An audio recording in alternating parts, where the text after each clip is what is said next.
Welcome everybody, it's Lavinia. In today's video, I thought I would share with you how I make my gessoed pages. And these are pages from, I just use old book pages and just put on the gesso. The particular one that I have is this one from the Hobby Lobby brand. Bought it years ago, and as you can see, there's still a ton here that I have available to use. So a little goes a long way. And let me just show you some things in case you haven't seen them in some earlier videos that I've made. For example, here's this envelope that I made with the gessoed pages. So I have the gesso down here, and then I use some acrylic, or not acrylic, but India ink on here and here, and then I use some acrylic paint pens to draw that, but this is just an envelope that I had made. I also use it on back of thin cardstock, and then just put again the watercolor ink, and I've used those in my little treasured notebook, so to speak. So for example, here I had one, and then I used an acrylic marker to draw that feather or that leaf, and also did that here to draw, the little bird on the branch. And I put those in my little mini notebooks. And you've also seen them as I use them here in my little journal book that I've been using. For example, this one has that book page with the gesso, and some other ones, this one too. So I'm just going to show you how I use the gesso. So I have this old book, so you can use really any paper. I've torn out the pages, and sometimes I tear out the pages, sometimes I just do them right here in the book and then just have them to tear out. I have this wooden stick. I have two of them actually, and these were in a pair of shoes.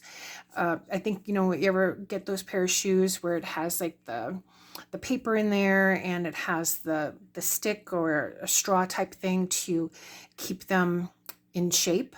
So I decided to keep these because I thought, maybe I could use it for something crafty, and lo and behold, this is perfect for mixing up the gesso.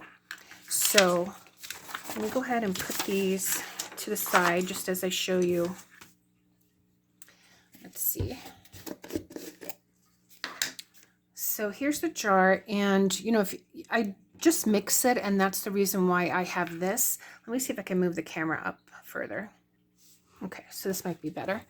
And then I just use this stick just to mix it up well, because it settles, and I don't want it to be too liquidy in the sense that the top is more watery. So I just mix this, and then I'll get my pages, because I don't want to waste any of that gesso that's actually here on the stick.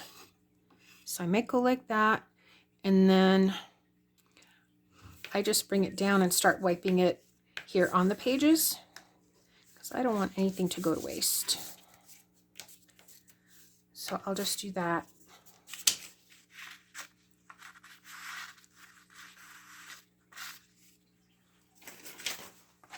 Put on some of these other pages here. And then what I'll do is I have a paintbrush somewhere, here it is, that I use for acrylics and for this. And then I just start to smooth it around. And then if I want to go back in and get more from the bottle, then I'll go ahead and I'll do that. But I'll use this initial one first. Maybe there's some here on the cap. I'll grab some of that. But that's pretty much it. I don't always go here to the edges, but I do want to get that main area. Sometimes I want it to cover all the words. Sometimes, if the words show through, or a little bit of the words show through, that's okay. But that's pretty much it on how I make my gessoed pages. Very simple. You can tint it if you want to. So let's say I haven't done that, but I know they do sell the white gesso, they sell the black gesso, but I think all that is, for example, for the black gesso is just a little bit of acrylic paint, black acrylic paint, and put that in there. And so you can tint the gesso if you wanted to. So maybe you have a specific project in mind. Maybe you want the page to be darker or have a color. So here I'm just going to dip in a little bit just to show you. So that's, this is what was on that piece of wood. But if I just take here, page, just going to go ahead and dip that in there and spread that around.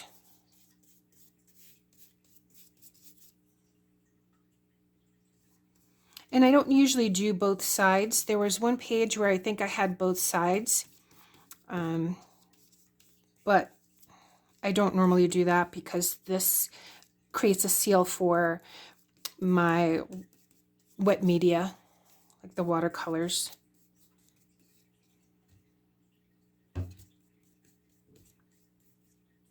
And so this will dry pretty soon, but I'm going to continue on and make some more pages. And if you have any questions, let me know. But there is a project that I'm going to be doing where I need some more of these pages, so I'll be completing those later on today. Well, thanks so much for watching, everyone, and I'll see you in the next one. Take care. Bye.